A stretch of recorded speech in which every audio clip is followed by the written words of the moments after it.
Hi, I'm Peter Brusso for 101 Small Business Mastermind, and we've got our standard group with us today, and our host, or guest, excuse me, is Charles Greenberg from your travel agency. Charles is going to talk about, well, luxury cruising amongst other things too. He's a really fabulous, lots of information, stuff we had no idea and didn't know about, but we'll go down the line here. So say good morning, Dick.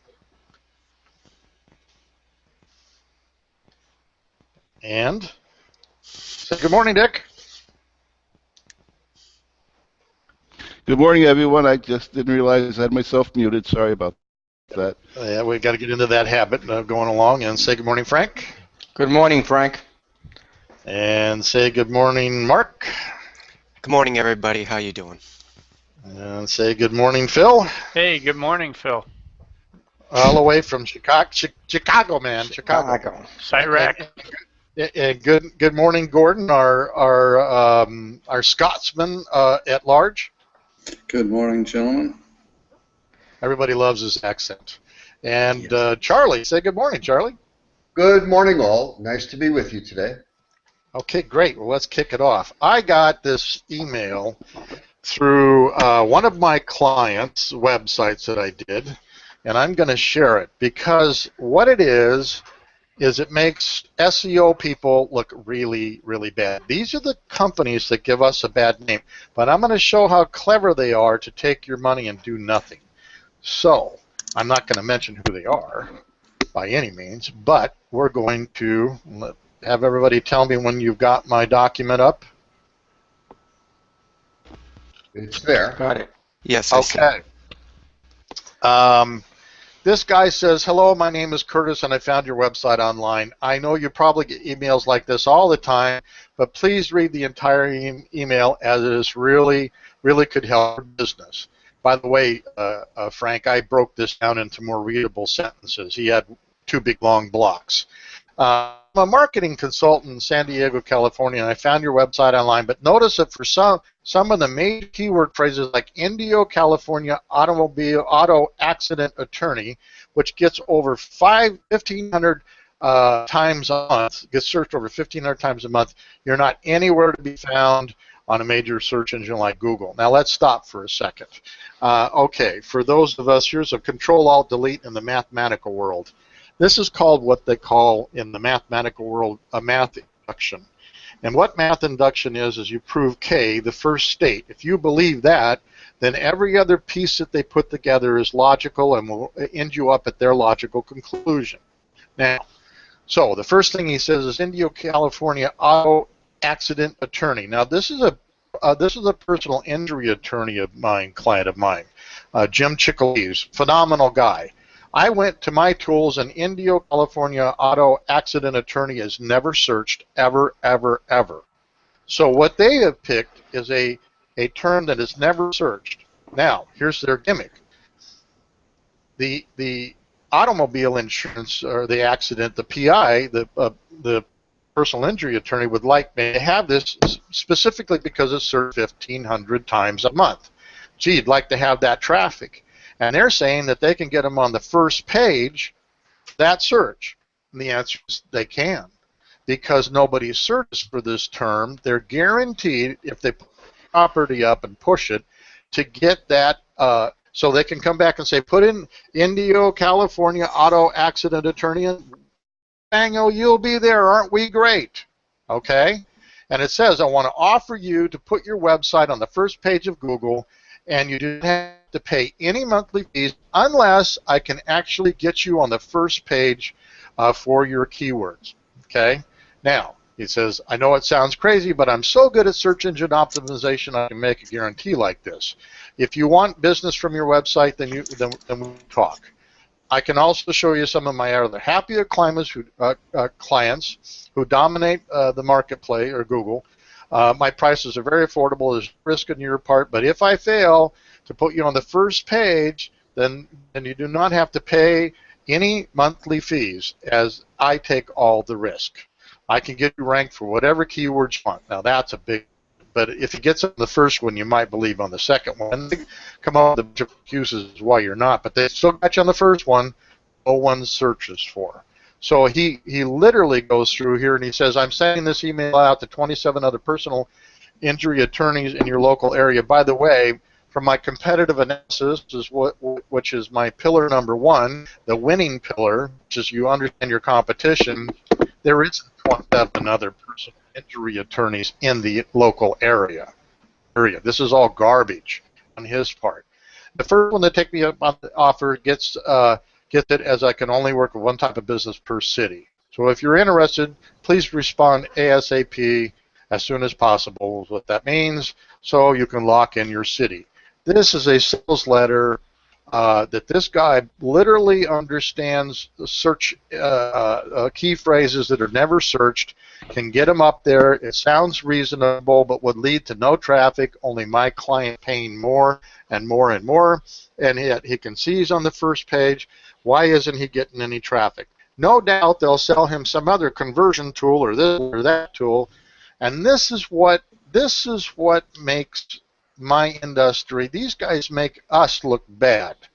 And it just kills me. I'll stop sharing now and get back over where I belong. But this is the kind of thing that they get started, and I can't tell you how many clients I've got that said that they've been approached with people like this, and they pay them lots of money for 3 or 4 months, which is all they need. You know, pay $300, $400, $500, $600 a month for 3 or 4 months to get nothing. And it's SEO at its worst. It's business at its worst. I was even thinking about doing a whole video on this guy and putting him out there, but I got better things to do than that. So I'll open it up. Any questions on that? Well, you know, go ahead, Dick. I was just going to say, not a question, but you sent that to me. I read it, and that may be one of the most sleaziest email scams I've ever saw in my life. I mean, he hits every sleazy hot button. You know, it just, to me, you know, if I received that from someone, I would just delete it. It makes no sense to me. Well, unfortunately, I think it works. Go ahead, Mark. Yeah, that's exactly what I was going to say.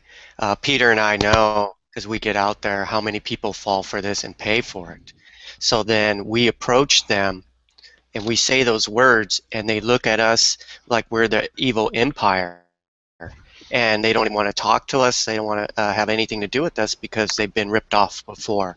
And they make our industry make us look really bad. Right. That was Yes, Gordon. Here. Would it be of any advantage to not only us but the industry to report this activity to the Attorney General's office and forward the email that he sent? I mean, you've got the skills to do that, Peter. Just forward it to Attorney General's office and say this is misrepresentation, which we all know is fraud.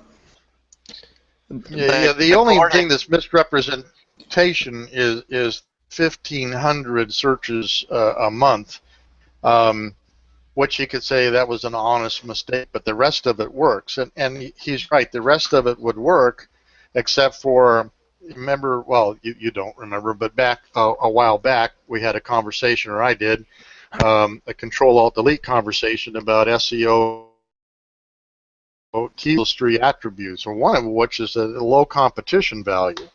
Otherwise, you'll never be able to rank for them. And you know, this guy's making a claim he can do this for any keywords, which is a stretch. But you know, in honesty, what he's doing is and Frank is a math guy, and myself, you know, he's proving K, the original state K. If you accept that, everything else is logical. Well, is he fraudulent? Maybe he's got a tool Gordon, that says he can do this, but I know he can't. There's thousands of these guys out there.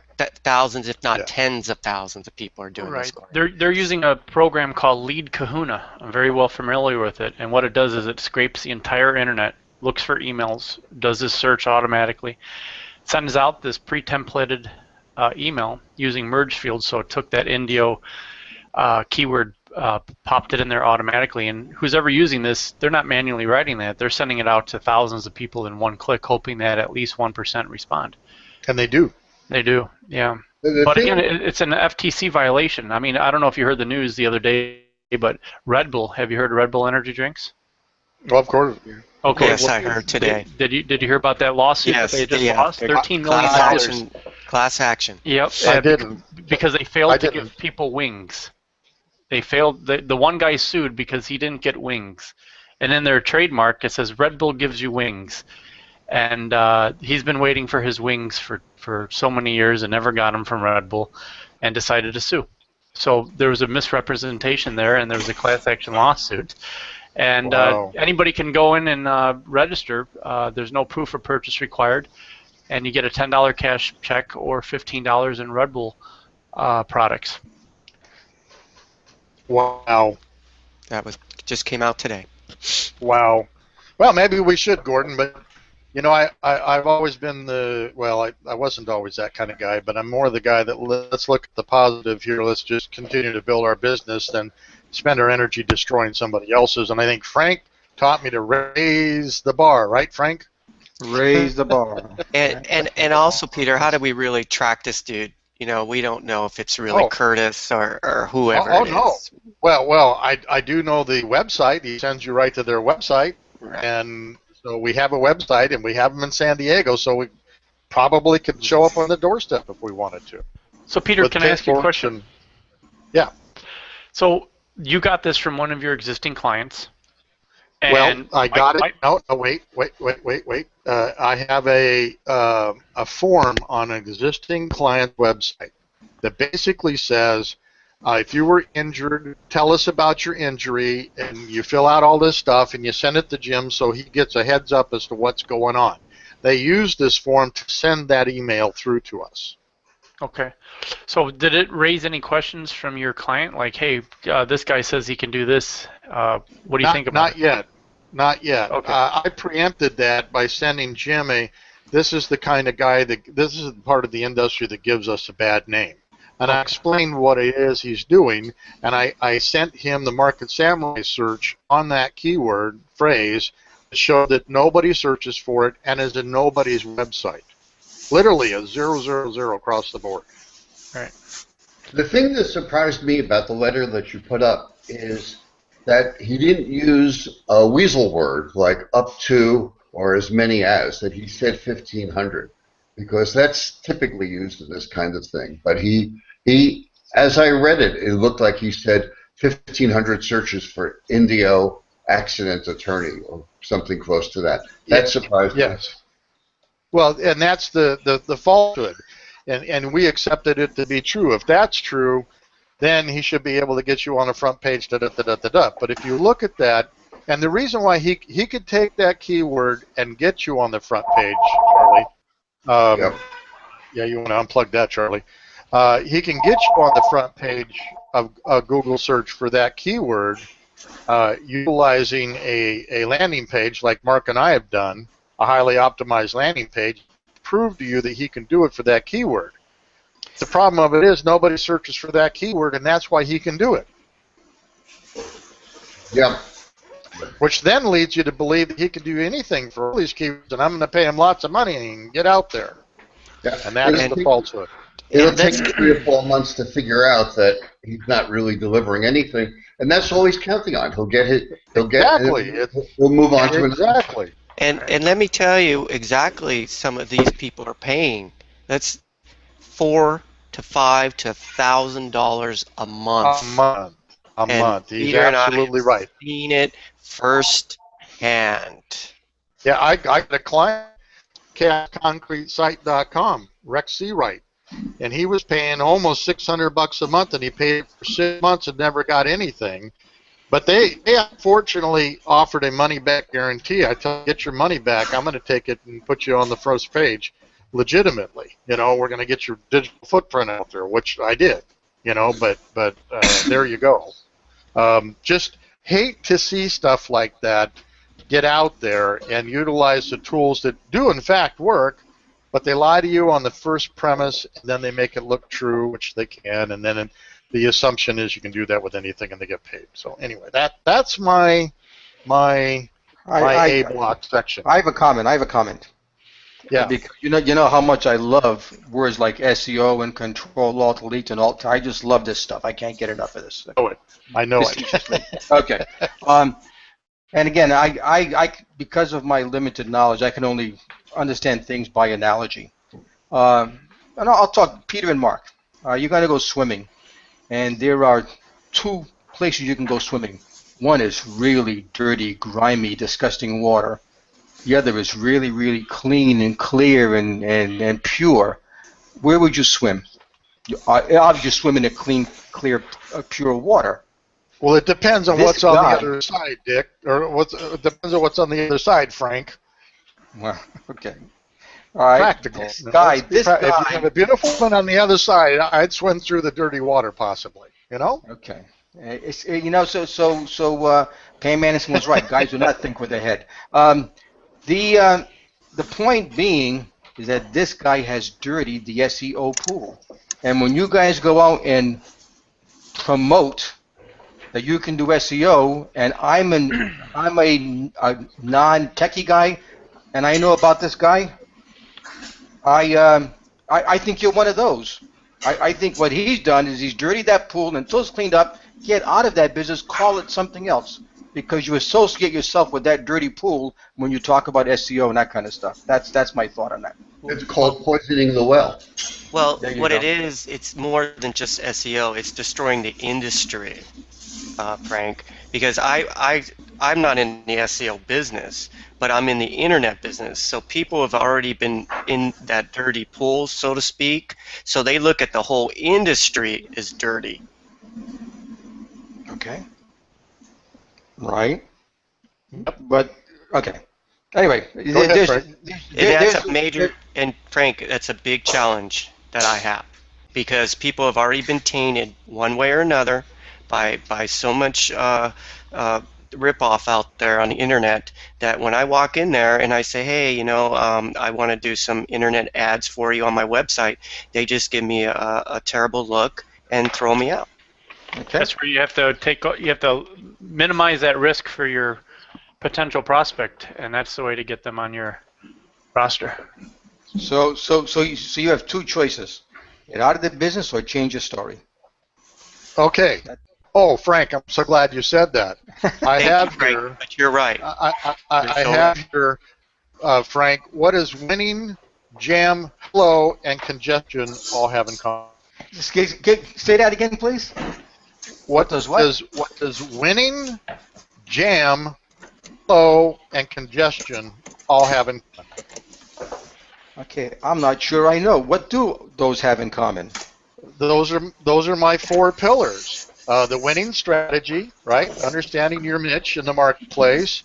Creating a traffic, the second pillar, right? Jam. Hello to all the new customers you get from your conversion. And congestion, there's so much traffic coming to you, it looks like a parking lot in LA. There's your story. I can talk. We are on our way. That's On very our good. way with our story. Yes. That came to me talking to Gordon this morning, actually, so Okay. it's Gordon's fault. Okay. Yeah. I know. Got it. That's it. my story, Gordon, and I'm sticking to it. Okay. That's my story. All right, so let's swing on over into Frank Quinn this week in the news. Hey, Twin, this week in the news and small business lessons. Shut up. Okay. This week's headline is, hey, John Taffer, thank you for the small business lessons. Who is John Taffer? That's T-A-F-F-E-R. I know John who he is. Yes, you do. John is 59 years old, and he was born in New York City, and he attended but never graduated from the University of Denver. John opened his first bar in 1989. Okay, so he's been in the bar business. John is credited with the concept of something called NFL Sunday Ticket, which allows every bar to show every football game on their TV, which is a big draw for bars. Okay. John is famous for creating the butt funnel, B-U-T-T funnel. Butt funnel. I know Right, about it's- that butt funnel. It's a narrow entry to a dance area which increases customer interaction. Very, very clever. John was one of the first inductees into the Nightclub Hall of Fame. I didn't even know there was one. If you remember the 1989 movie, it was called Roadhouse. It was starring Patrick Swayze as a guy named Dalton. Dalton, played by Patrick Swayze, was the person you paid to come and clean up your bar. Okay, well, in some respects, John Taffer is today's Dalton. Okay, for the last 3 decades, John has traveled around the world saving restaurants and bars in trouble of closing due to poor management, poor crowd control, or just running out of money. Okay? As John states, running a bar is not rocket science, but you know what? It is science. Okay? John is now famous for hosting his own TV show on the Spike Network. It's the unscripted show called Bar Rescue, and it's now entering its 4th season. Bar Rescue is very successful and has had more viewers than the critically acclaimed TV show called Mad Men. That's how part of this show is. Yeah. I didn't know that. On the TV show, Bar Rescue has featured 65 bars that John was going to go in and turn around. He saved 55, and the other 10 crashed and burned. Okay, and John is the author of the book. Yes, one he walked out on. John is the author of the book called Raise the Bar. Sound familiar? Raise the Bar, How to Run a Successful Bar and Restaurant Business. Now, what does this guy have to teach us about small business lessons?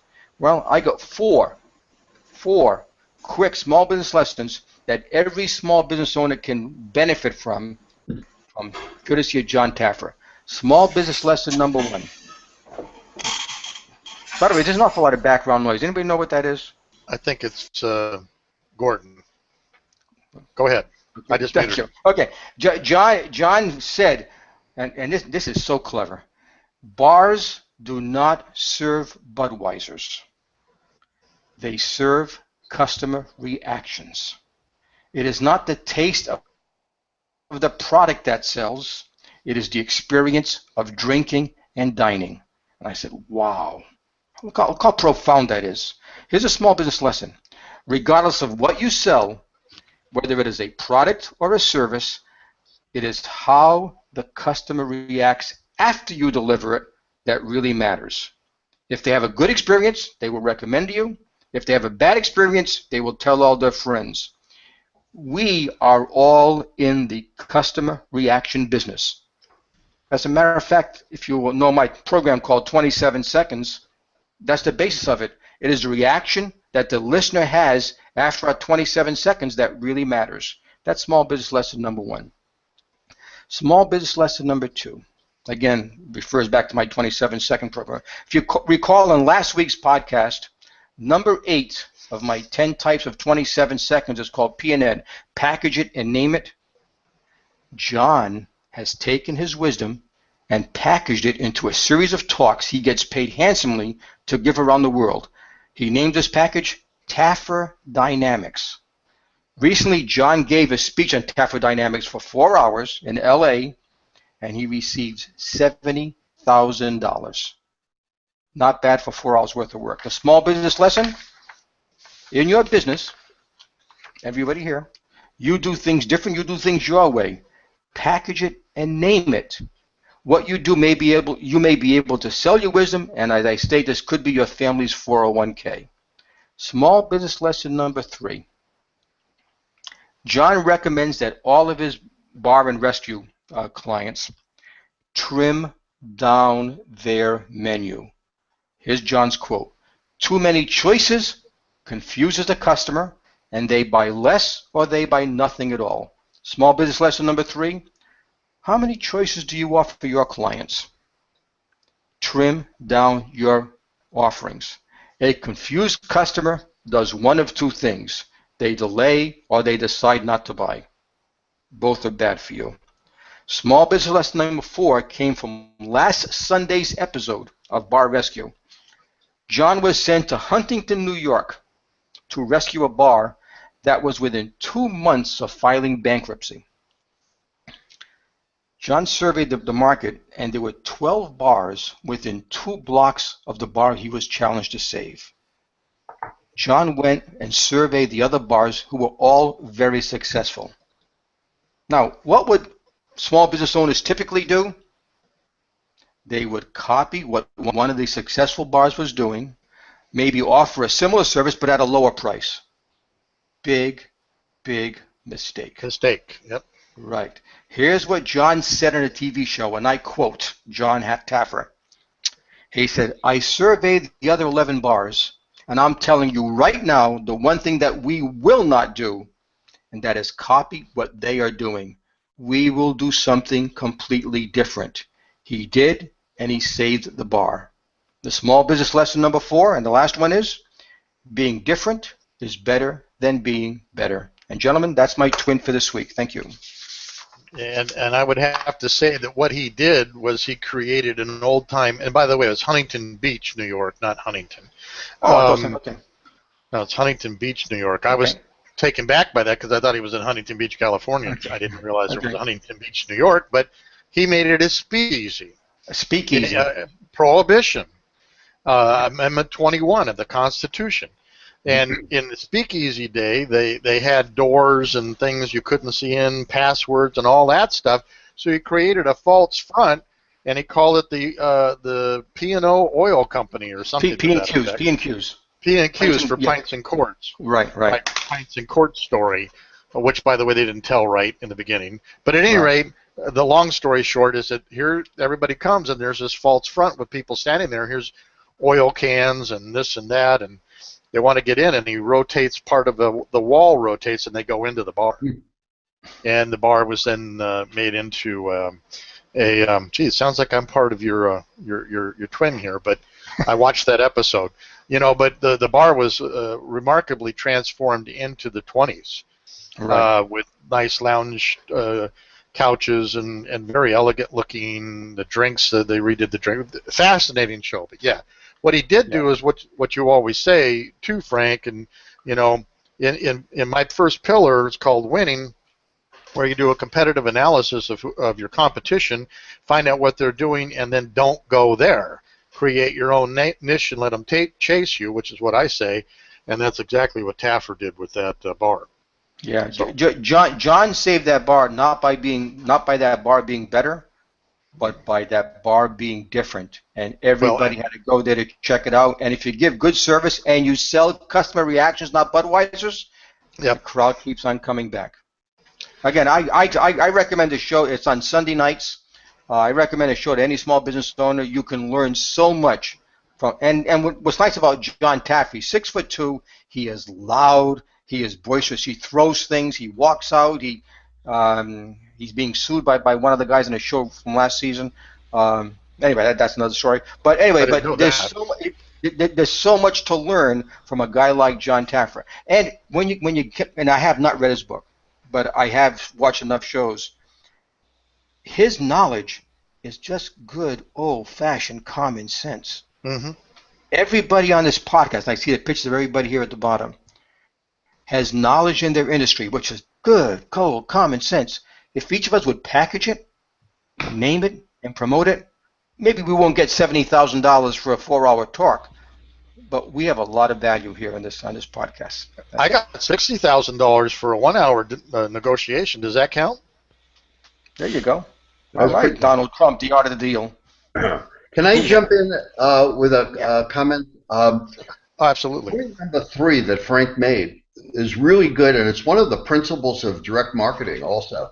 In a typical direct mail piece, there should be a link that drives the prospect to to follow the call to action, either to make a purchase or call for more information or visit the showroom. So it begins with teased copy on the outer envelope, and then a letter, and then page 2 of the letter, then the PS, not read in that order, then the brochure, and finally the order form, the response form. And on the response form, you get all that inertia going for you. And then on the response form, if you say our product comes in 6 different colors, do you want red, blue, green, black, white, orange? And the guy stops to think, gee, I don't know what color I want. I'm going to put it aside and come back to it later. Retailers call those people be-backs. And in the real world, they won't be back. They stay away because you've lost all that positive inertia to get the sale. So that's very consistent with your point 3, Frank, that limit the menu choices. Give them a half a dozen options, and that's enough. So I think that's right on, and I think we can apply it to a certain degree to all of our businesses. I'd like to jump in at that point too. There's a computer repair company that I helped, and part of their problem is you walk in and they had this huge board with all these different various things that they could do to your computer, and so I took the owner over to another client of mine's restaurant whose menu is way too big, and I asked him to start reading the menu from the first page out loud to me. And of course, the owner of the restaurant's listening to this whole thing. 20 minutes later, he's on page 3 of a page 9 menu.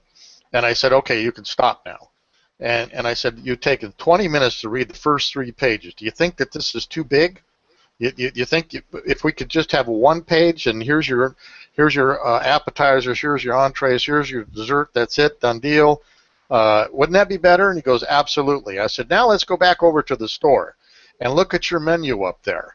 You know, what we need are 4 packages at tops, okay, which we commonly see come in there. So we've now got it down to 3, actually, but we still have an a la carte menu. There are some times when people still need something more past the package, I've found, so you can honestly have 2 menus. It doesn't mean you can't have red, blue, orange, chartreuse, periwinkle colors. It's just a secondary menu after they've made the purchase, so to speak. You know, so case in point, limit your package it like Frank says, package it. Right. Doesn't mean that you can't have an a la carte menu below that for people who need those services, but if you can do a package deal, it's best. So, Frank, last word on that? No, okay. I agree. That's. I'm kind of used to saying that to my wife. I always have the last word with my wife. I always say, yeah, I agree. So we're okay, good. And Gordon, unmute yourself because I have a question for you. Go ahead. Okay, good. Now, on this whole package deal, you know, we have a client together that has way too many options, do they not? Yes, indeed. We need to get down to 1 or 2 of those packages. That's your choice, 1 or 2, maybe 3 tops. You know, so I think this lesson certainly does come down to that apropos moment that we need to have a simplistic option of order, you know, door number 1, door number 2, or door number 3. You guys might remember the Bachelor game, and I mean, they didn't have 15 doors. They had 3, you know. That's your choice. And get on with it. And then make a choice. They will. Okay? All right. Oh, yeah. Go ahead, Gordon. It all gets down to what you and I have talked to this no-name client, that we have made a business plan, and fortunately it's helping this client that seeks out different options and changes his mind on opportunities like we change our underwear. And because of the business plan that he has signed off on, we can now go back to him and say, no, this is the path we're taking. These are the options that we have researched and thoroughly analyzed that we know will make you more successful. And this helps keep him in line. It's like your logo at the bottom of your name, Peter. You know, you plan to, you don't plan, you plan to fail, you know. So right. Planning is very important. Yeah, to fail to plan is to plan to fail. That was Benjamin Franklin's great statement. So I have to give credit where credit's due in that case. All right, so Dick, I always seem to bypass you like I have the last 2 weeks. So you're on, Dick. Well, I was just wondering if you want to just go to Charlie, because we're running a little late. I don't want to shortchange him, and if there's time at the end, I'll jump in. Oh no, go ahead. I mean, give us 5 minutes worth. Sure, go ahead, Dick. Well, I just want to talk a little bit about the mission statement. We talk about telling the story of the company and everything, but when you start your business, you have to have a reason for being in business. And and a definition of a mission statement is a sentence describing a company's functions, markets, competitive advantages, and a short written statement of your business goals and philosophies. Now, what are you doing that for? Are you doing that to impress your customers? Are you doing that to satisfy the need that you have a mission statement? To me, the most important reason you have a mission statement is for your employees. It's a training document that you use to tell them and explain to them and train them on of why you're in business, what their job is, how you expect it to be done, and it's something that I think you use more internally, even though externally it's on every website and all. And I don't know just how many people would buy from a company because of their mission statement. But I think if you use it the right way and you write it the right way, one, every day you look at it and you ask yourself, am I living up to these things? And what is my competitive advantages in markets? To Frank's point, as far as reducing the market you're in, it allows you to reflect and reorganize and restart in your vision. And for your employees, when you hire them, I know because I did this. When I hired them, we had a very strong mission statement at Marshall Industries, and I would sit down and go over that with each employee and say, here's what's expected of you to live up to this mission statement. So I think it's an important internal document. It's an important document for yourself, and I think you have to ask yourself, why am I starting this business? Why am I going this direction? And put that down so you have something to look at every day and something your employees can live by, and then you can start going out and telling your story. And I think your employers and yourself will have a much clearer vision of what that story should be once you realize just exactly why you're in business. So that's kind of a brief synopsis of what I'm thinking about mission statements. So. Okay. And the way that I think Frank and I are looking at websites is we're going to get our story out first, which leads them maybe to the about page when they want to know more, and a mission statement would be a great place for that. What do you think, Frank? Yeah. Again, Dick and I have been around a while and a number of different companies, and I found, Dick, that mission statements fall into one of two categories. The one that they fall in too often is a mission statement is a dusty plaque in the reception area. The one that you just described, which is most effective, is the mission statement is a beacon that guides the company's future. Too many small businesses have a dusty plaque where they need a beacon that is showing them how to cut through the fog, the competition, and all the ups and downs of a small business. I agree with you. Mission statement is critical if it is a beacon. It is worthless if it's a dusty plaque. I think and many small businesses don't even have the plaque on the wall. Sorry, Dick. Right. They have a greasy wall with no plaque at all. Go ahead, Dick. I'm sorry. I was just saying the point I was making, Peter, is you could put it on the website, and I am not going to do business with a company because of their mission statement. So you put it on the website, and it's there, and the potential client gets to view it. To me, a mission statement is has more internal importance than external importance. That's the point. The only point I was trying to make. Good point. Because if you hire somebody, you want them to know why you have your business and what you expect of them in your business. And I want to say one thing.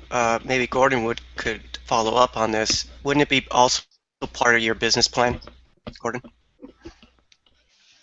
Isn't that a section in his business plan? Mission statement should be the first page. First page, right? Yeah, and it's short and it's concise, right. But it gets their attention. You can lose this. Frank's very skillful at this 27-second elevator speech.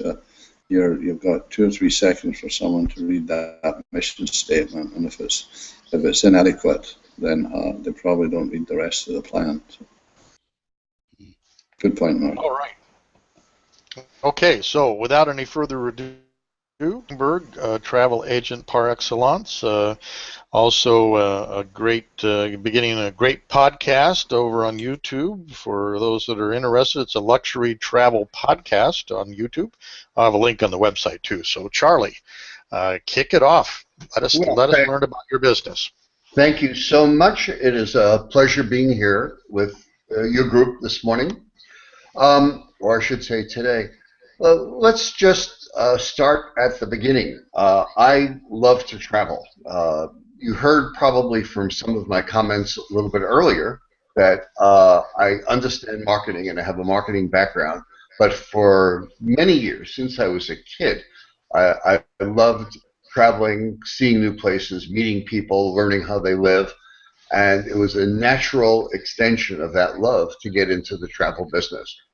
So my company is called Your Travel Agency, and there's a sort of a marketing reason behind that name. It sounds like a very pedestrian, common name, Your Travel Agency. I'm not so sure about that.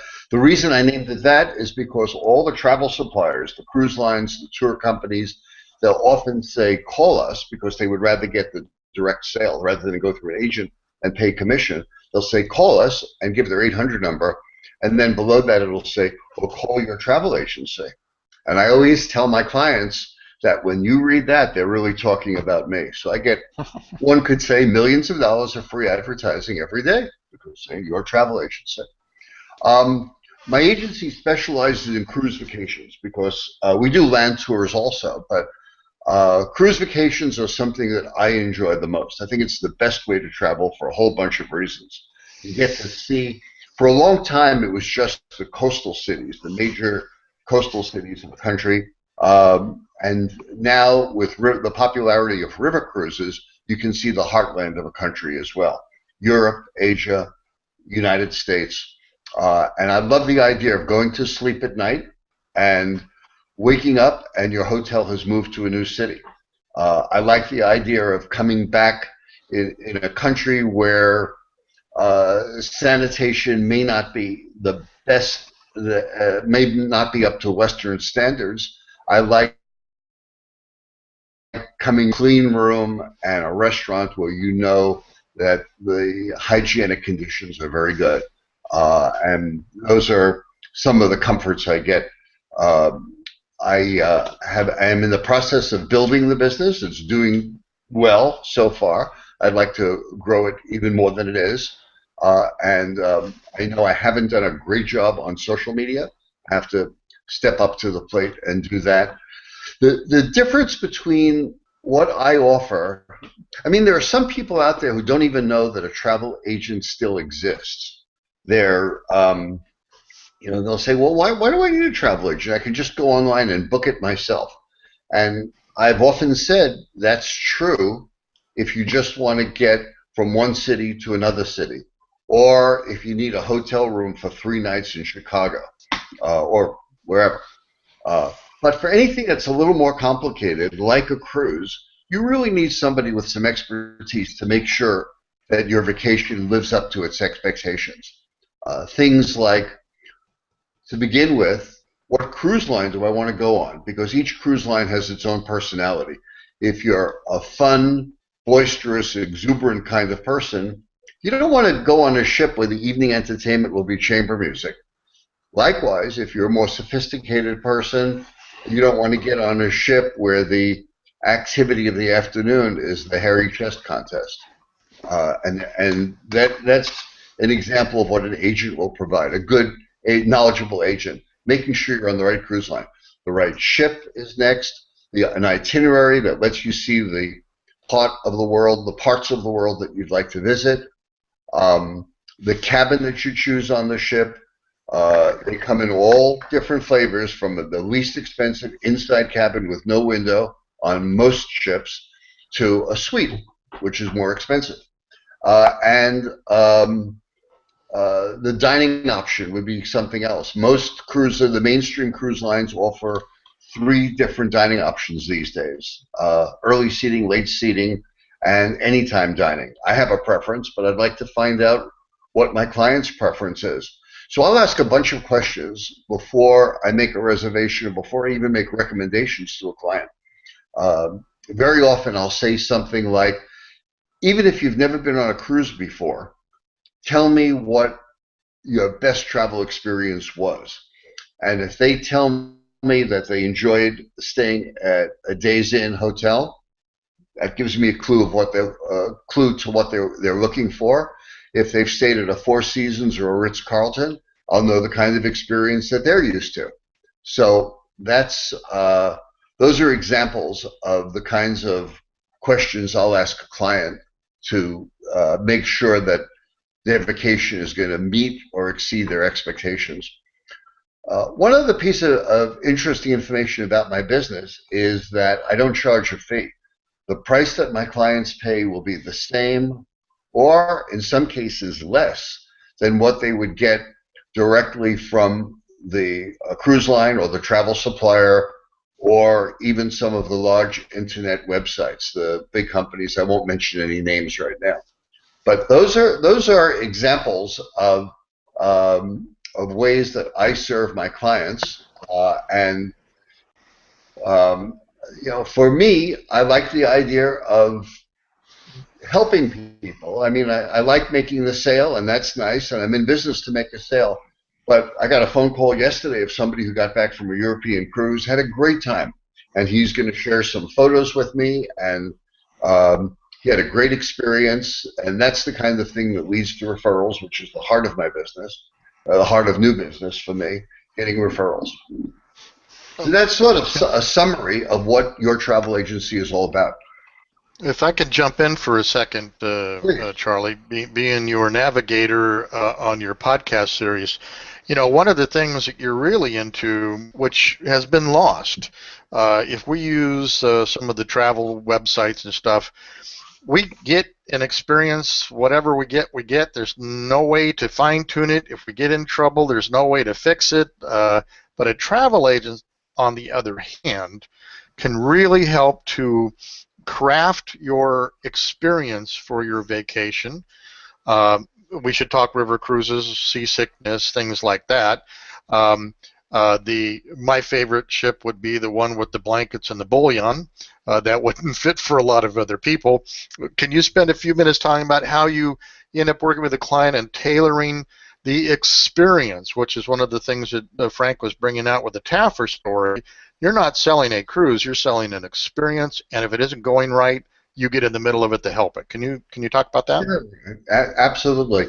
Well, there are really 1,000 different elements, more than 1,000 different elements that will make up a good cruise, make a good vacation experience. Some of the things I mentioned before, making sure you're on a ship where the culture of the ship is consistent with your expectations. If it's a multi-generational trip, so mom and dad are traveling with their parents and with their children, so you've got 3 generations going, and cruising is a wonderful vacation for that kind of a family. You want to make sure that there's a kids program on board, a good age-appropriate kids program. There are some ships that really discourage children on board. There are some cruise lines like Disney, need I say more? They love how kids are even for special needs kids. Talk about that a second. I mean, there's a cruise for everybody. Yeah, speaking of that, that's a good point.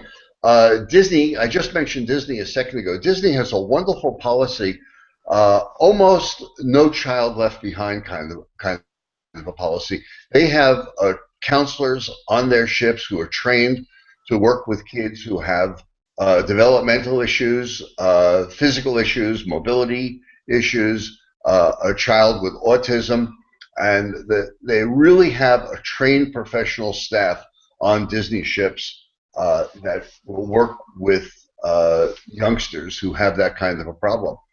For people who have mobility issues and have trouble getting around, you can have a wheelchair or a scooter meet you on the ship, and the ships are, for the most part, accessible.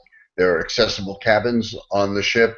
The shore excursions, when you get to, I was on a cruise with AMA Waterways, AMA. It's a California company, actually, on the Danube.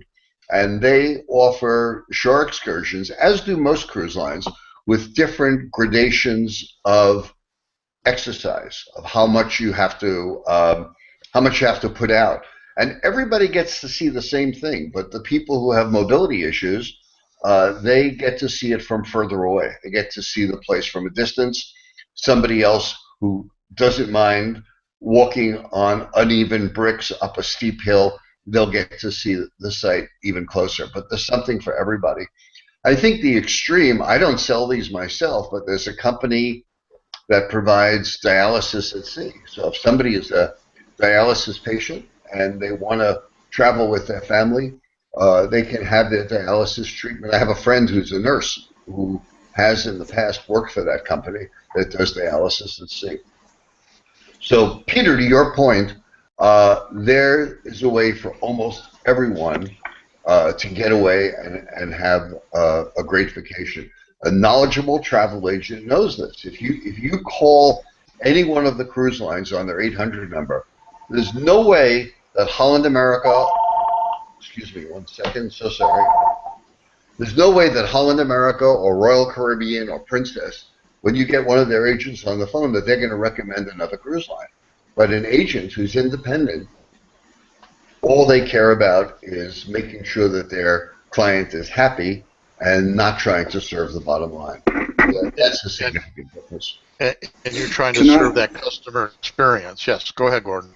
Yeah, I'd like to ask, tonight, Charles, my wife and I have been invited to a private presentation from Scenic Tours. They do river cruises. We've never been on. I know the company. The Scenic Gem is a beautiful ship. That's the one they're talking about.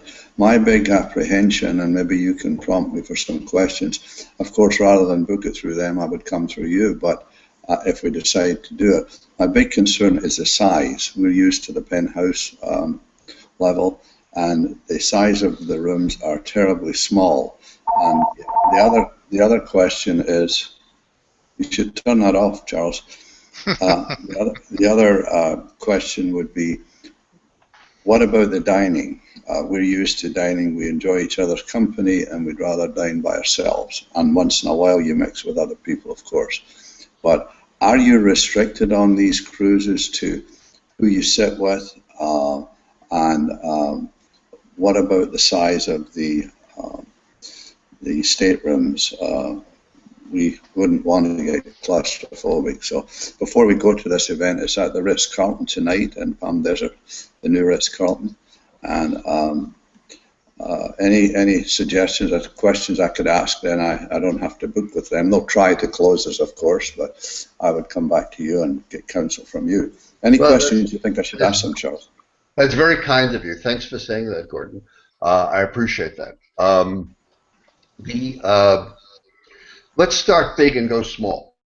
First of all, the whole area of river cruising has boomed in recent years for a whole bunch of reasons. It's definitely not a large cruise ship experience. You're not going to get a production show in the nightclub or in the showroom. The largest ships in the world are operated by Royal Caribbean, and they're carrying 5,400 passengers, 5,400 guests, and a crew of over 2,000. Big, big ships. The river cruises, because they have to be small enough to sail the narrow rivers and get under the ancient bridges in Europe, typically have 124 to 144 passengers as a maximum. So it's a whole different experience, and you're absolutely correct, Gordon. The rooms are small. It's not, you can get a suite on the ship, but they're small. I must say that I'm amazed when I travel that most people have houses that are 2,000, 2,500 square feet, and here people get put into a little box that's 15 by 15, and maybe it has a balcony, a veranda that you can step out on, but for goodness sakes, you live just fine in that little box. You have a closet for your clothing, you have an adequate private bathroom, many of them have bathtubs and showers, and you get along just fine. So the size of the room is a little bit daunting at first, but that's something that I would not be concerned about. As for dining, the large cruise ships, as I mentioned a couple of minutes ago, usually have three options. You can have an early seating or a late seating, which are the traditional ways that people used to eat on ships. And Norwegian Cruise Lines, probably about 15 years ago, started their version of dining. You can show up at the dining room anytime between 5:30 and 8 o'clock. And there might be a short wait. Very often there is not. Most of the time there's not. And you just dine with what you want. And when you see the maitre d', you say, I'd like to have a table for 2 tonight. Or I'd like to have a table for 8. I'd like to meet some people. Or I'm not in the mood to talk to strangers tonight. And you have those options. And so you can do that just as well on the Scenic Gem. Scenic Gem, I think, is an Australian company. Is that right, Gordon? Yes, it is. Yeah, it's an Australian company. They do have a lot of Australian guests rather than North Americans, and Australians tend to be exuberant. They like to party. It's very hard, if you're in the dining room, it's going to be very hard for somebody not to be drawn in by the charm of the Australian mentality. I'll talk to you more, and I'd like to hear how the event went at the Ritz-Carlton tonight. But if you were to go on a cruise like that, I think you'd have a grand time. Okay. Thank you. I want to say something. I'd like what a to great weigh in, example. Just what a great example, Charlie, of how you can customize someone's vacation, their cruise, according to their personalities, according to what's going on in their life, and just listening to how you explained that to Gordon was terrific. Yeah, thanks for saying that. Thank you for saying that. Well, there's something else. I'll weigh in. Oh, I'm sorry, Charlie. Go ahead. If I'm running out of time, let me know, and I'll stop talking. No, you're fine. You're fine. That's difficult for me. One of the knocks that cruising gets often is, well, I can't really get to see a city in depth. The ship will dock at 8 o'clock in the morning, and it sails at 6 or 7 in the evening, and that gives me a limited number of time to see the city. In fact, if I'm exploring a city, I want to really get into it. So the answer to that I have is certain cruise lines recognize this, and they have the ships stay much later in the evening. So if you want to experience the nightlife of a city, you can stay there until very late. The cruises that go up the Baltic, which is one of my favorite itineraries of all, because every city is a world capital on that kind of a cruise. The ship will, rather than pull into a little small town, the ship stops at Stockholm, Amsterdam, Copenhagen, Oslo, places like that. You can even go to Berlin. You go dock in a port that used to be an East German city, Rostock, and you can drive from there to Berlin without too much difficulty. Drive or take a train, actually. So I like the idea of world capital. Those cruises also go to St. Petersburg, Russia. And when they go to St. Petersburg, they spend at least 2 nights in St. Petersburg because there's so much to see there. So the ship, in all practicality, becomes your docked hotel, and you come back to the ship for a few days. And finally, to the interest of seeing a city in depth, going back to river cruises for a second, one of the popular cruises on the Danube starts in Prague, the Czech Republic. They drive you to the river from Prague, and it finishes up in Budapest in Hungary. And I often ask my clients if they'd like to spend a couple of extra nights at the 2 anchors at both ends of the cruise. And spending a few nights in Prague to see the culture of the Czech Republic and a few nights in Hungary, the history in Hungary is just amazing. Then that's another way to customize the trip and take out some of the negatives that people often say about cruising. Thanks for that comment, Mark. I was going to say that, Gordon, I think you're going to have a problem. As soon as they see how beautiful your wife Helen is, you won't be able to dine anywhere by yourself. Yeah, well, there you go. It's okay.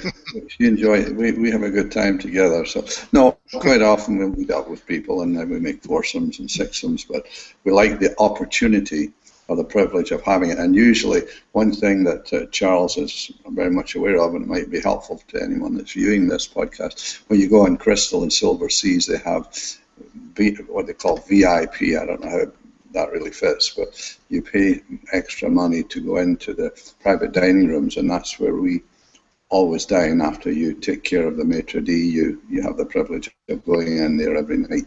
And that is a very nice atmosphere, both on Crystal and Silver Seas. And maybe you can mention some more, Charles, that have that. I think many of them have these VIP where you pay extra.